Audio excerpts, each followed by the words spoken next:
पुण्यामधल्या शरद पवार यांच्या कार्यक्रमामध्ये अजित पवार गटाच्या एका आमदारानं उपस्थिती लावल्यानं राजकीय वर्तुळात सध्या चर्चेला उधाण आलंय।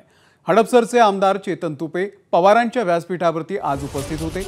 पुण्यामध्ये सातारा जिल्हा मित्रमंडळाचा सुवर्ण महोत्सवी कार्यक्रम आयोजित करण्यात आला होता आणि या कार्यक्रमामध्ये चेतन तुपे शरद पवारांसोबत व्यासपीठावरती होते।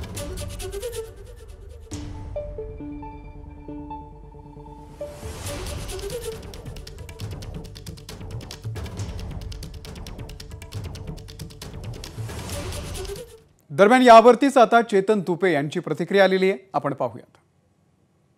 कार्यक्रम नॉन पॉलिटिकल होता। सातारा मित्रमंडळ हडपसरच्या वतीने हा कार्यक्रम केला होता।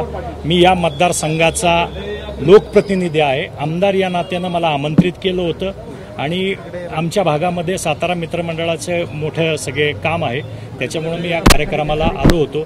त्यामुळे तुमच्या जे सगळे काही विचारायचं आहे त्याचं काही हे औचित्य नाही। कार्यक्रम राजकीय नव्हता, नॉन पॉलिटिकल कार्यक्रम होता।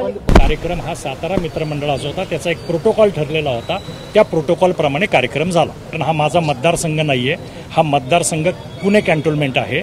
कॅन्टोन्मेंट मतदारसंघाचा मी लोकप्रतिनिधी नाही, मी हडपसर विधानसभा मतदारसंघाचा लोकप्रतिनिधी आहे।